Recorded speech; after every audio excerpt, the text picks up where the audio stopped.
The situation is heating up. Trump has taken another step in Venezuela. It may have been due to the disaster that the negotiations in Ukraine are turning out to be, because the business dealings of his trusted associates and his own family in Russia have come to light, which, by the way, we will also discuss soon on this channel. Or perhaps because the Washington Post has revealed that Defense Secretary Pete Hegseth's order to shoot at drug traffickers' boats in the Caribbean Sea has been accompanied by an important addition: leave no one alive, which, for many, is a clear case of murder. Regardless of the reason, the fact is that the President of the United States made this announcement on November 29th. Take a look. To all airlines, pilots, drug dealers, and human traffickers, please consider the airspace over and around. Venezuela must be closed in its entirety. The warning could not be clearer. Venezuela's airspace must be considered closed. The result? We only have to take a look at flight radar. But the question is, why this warning? Well, logically, in anticipation of possible military action.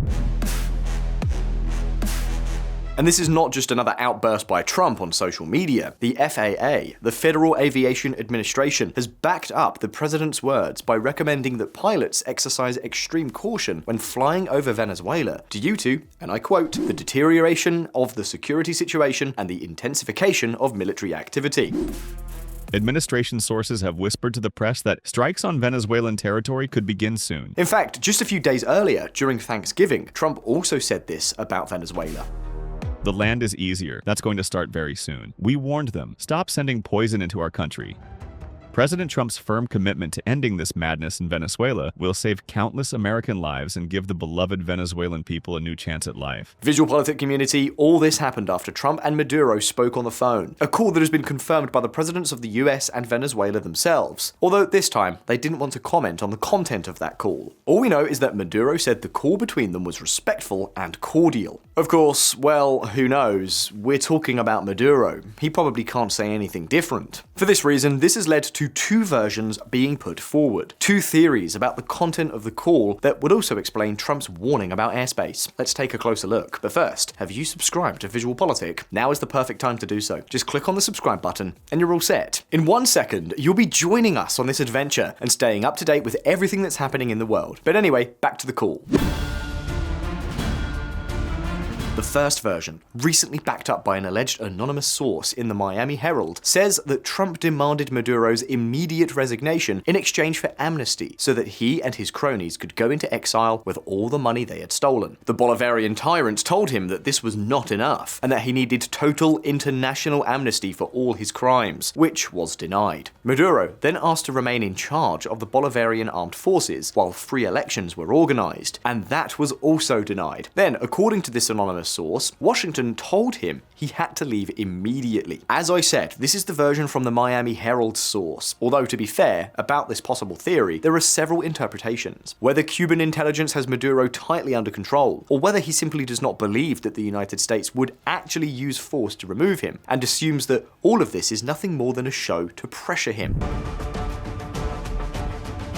In any case, in what the Miami Herald source tells us, there is one key term: international amnesty. The days when tyrants ended up in exile on the French Riviera are long gone. Among other things, because even if Washington does reach an agreement with Maduro, that will not save him from the International Criminal Court. This body, based in The Hague, Netherlands, is currently investigating Maduro's regime for crimes against humanity. We're talking about possible charges of political persecution, torture, mass repression, violence against the civilian population, and dozens of murders in prisons and at the hands of politicians. In other words, since the US will not allow him to go into exile in their country, Maduro is in a tough spot if he leaves power. His only way out would be to find a country that is willing to take him in and is not part of the International Criminal Court. Take a chance that this will not change in the future and never move from there for the rest of his life. And no, Cuba, which would be the natural choice, is no longer an option. This is because if the Bolivarian regime in Venezuela falls, it's likely that the future of the island will follow the exact same path. In this vein, Trump himself seems to have suggested to the Chavista tyrant that he flee to Russia, the same destination that Syrian dictator Bashar al-Assad had to choose. But of course, this is not a very appealing prospect.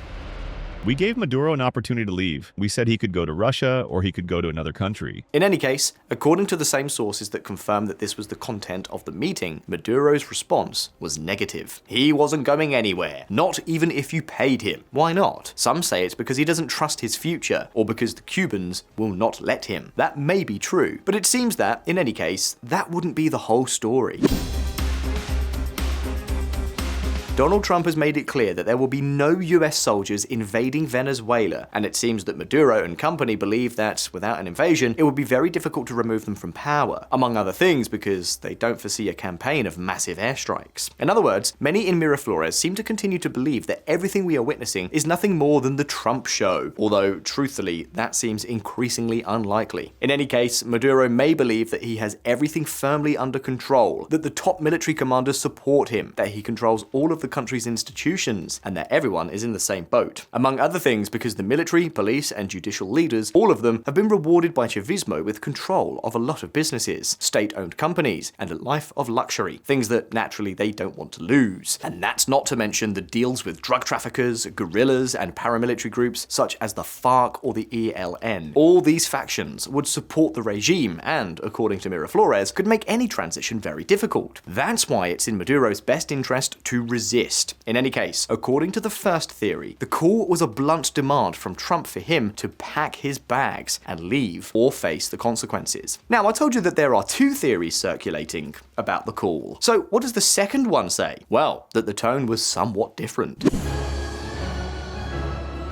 Yes, that Trump threatened Maduro, but in a different way. That he focused the call mainly on the issues of drug trafficking and immigration, and that he made Maduro a kind of tacit agreement. The United States will carry out attacks against targets in Venezuela. We're going to strike hard. You'd better do nothing and look the other way. In other words, according to this second interpretation, what Trump is seeking, at least for now, is to be seen putting his foot down, but without having to go directly to killing the head. Do you understand what I mean? It's a tactic that Trump has used many times before, for instance, not so long ago with Iran. And according to this other interpretation, this is why the content of the meeting has not been disclosed, because the next thing we'll see is the presidential announcement of some operation or other against targets in Venezuela, and a threat that will sound very harsh, but at the same time will allow the Bolivarian goons to catch their breath. And the question is, why would this be the case? Well, for several reasons.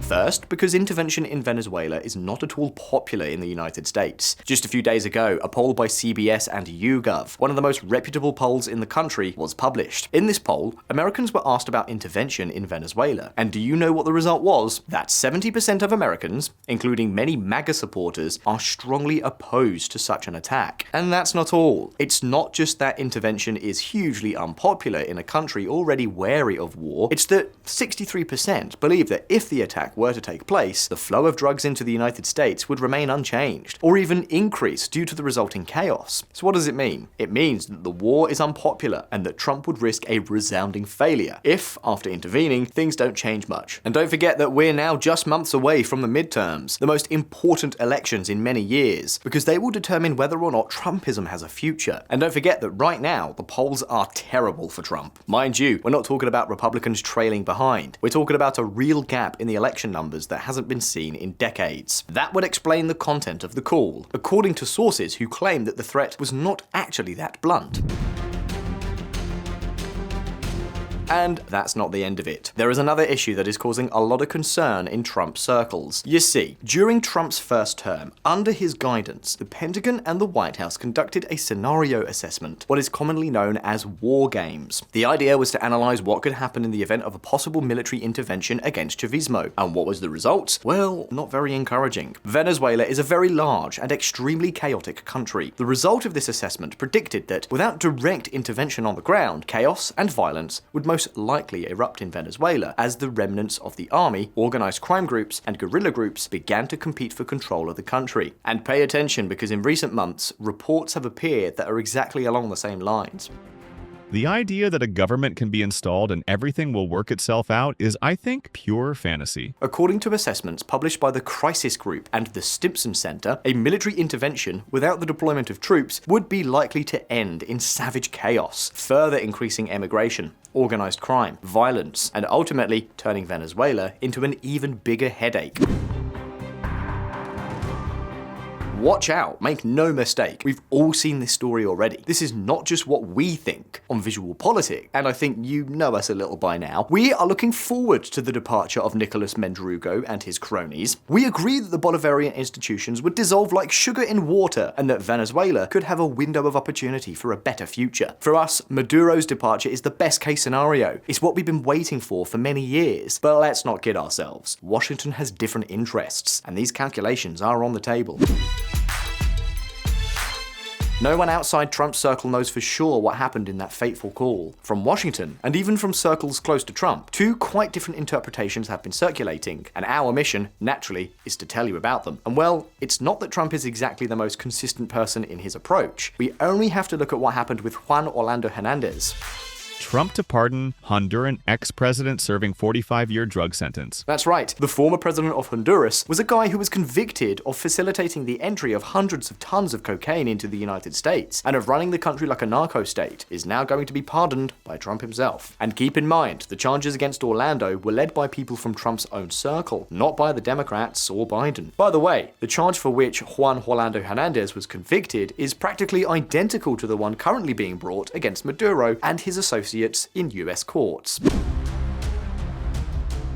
In any case, getting back to Venezuela, which of these two possibilities is what really happened during the call? No one knows. Evidently, most people are inclined to believe the first option, that Trump gave the Bolivarian tyrant a final warning. Why? Logically, not so much due to Donald Trump, but rather Marco Rubio, who has become the great champion of the operation against Chavismo, and also because of the tremendous military deployment that has been carried out. This is, for example, what the editorial team of the Wall Street Journal, one of the leading media outlets for Republicans, not Trump supporters, but Republicans in any case, is saying. Take a look. One of the two presidents is going to lose, and it will be Mr. Trump if Mr. Maduro isn't ousted one way or another. Mr. Trump has never said explicitly that regime change is his goal in Caracas, but the evidence is clear that it is. You don't send 25% of the Navy's deployed warships, F-35 fighters, and thousands of Marines merely to blow up drug boats. But anyway, let me repeat. No one knows the content of the meeting. Two very different interpretations of its content have been leaked. But do you know what? What we do know perfectly well is what is happening in the Caribbean, where the United States is conducting constant mock attacks against Venezuela with fighter jets and bombers. We also know that their capabilities continue to increase. The latest, the Dominican Republic's authorization for the gringos to use facilities in the country to refuel aircraft and transport equipment and personnel. Specifically, we're talking about the use of the San Isidro Military Air Base and Las Americas International Airport. And that's not all. In Trinidad and Tobago, the Marines have been installing radar capabilities at the island's airport. This has been confirmed by General Dan Kane, chairman of the Joint Chiefs of Staff. And then there are the reinforcements in Puerto Rico. And given all that, take a look at this map. As you can see, the pot is boiling over. The United States has put everything in place to tightly control the entire Caribbean Sea, and, if necessary, take down the Maduro regime without much trouble. But we already know that. Yet, that's not the entire story. Whatever happens in Venezuela, it's possible that the United States' presence in Caribbean waters will continue for quite some time, although it will probably change in form. The fact is, everything we're seeing is also part of a new strategic approach. Pay attention. In the Caribbean for a long time. Whatever happens with Nicolas Maduro, it's possible that the United States' presence in this part of the world is here to stay. In other words, we may be in the early stages of a new massive campaign against drug trafficking. So far, all attempts to tackle this problem have failed, among other things because demand within the United States remains extremely high. But now, Washington has new hope, which, incidentally, is already lining many pockets. What am I talking about? Well, look, all this deployment we've seen is already leading to one thing: a lot of fresh money for the military industry, especially for companies with AI-related technologies that now have the opportunity to test their equipment. Drones, advanced image analysis capabilities, sensors, systems to map drug trafficking networks, data platforms, proposals to sell to the Pentagon have skyrocketed. The war machine is mobilizing, and contractors are starting to see a boom. Clearly, the industry itself couldn't be clearer. Just take a look. The anti-narcotics mission has already generated new and unexpected sources of revenue. Regardless of what happens in Venezuela, Washington's new strategy to fight drug trafficking will be to fortify borders and hotspots such as the Caribbean Sea with a lot of technology, particularly autonomous equipment, to make life impossible for Pablo Escobar's successors, and that is what they're already doing. Look, with the spending bill that Trump pushed through in July, the Department of Homeland Security was granted an additional $165 billion over the next decade, including billions to expand border security technology. And the Pentagon and Coast Guard were also granted more than $5 billion to increase their anti-drug and border control capabilities. Our vision is for robotics and autonomous systems to be the foundation of how the Coast Guard conducts its missions. So there you have it. Whatever happens with Venezuela, we may see the Caribbean Sea, as well as the border with Mexico, become a testing ground for new technologies. But before I finish this video, I want to make one last point. While all this is happening, Trump is also taking steps to end legal protection for more than 600,000 Venezuelans living in the United States, which means that many of them will be exposed to deportation. Just look what is happening in Doral, also known as Little Venezuela, a city in Miami-Dade County where more than 40% of the population is Venezuelan. A city where, it just happens, the Trump family owns a golf course. Well, the real estate market has collapsed, and so have purchases. People are afraid to spend money because of what might happen. And let's not kid ourselves, this is not good. For instance, this is what John De La Vega, an immigration lawyer in Miami, told the WSJ. Anxiety levels are at an all-time high, especially for the Venezuelan community. Marco Rubio, this is neither fair nor humane. When you were a senator, you supported temporary protected status so that thousands of Venezuelans could start a new life in the United States. It is unfortunate that you are now advocating the opposite and abandoning tens of thousands of families who, like yours, wanted to start a new life in the United States. I'm sorry, but it had to be said. But in any case, it seems that we're witnessing Donald Trump's final warning to the Bolivarian guerrillas. The question is, what do you think the White House's real intention is? Leave your thoughts in the comments and let's start a discussion. And if you found this video interesting, don't forget to like it and subscribe to the channel if you haven't already done so. Take care. I'll see you soon.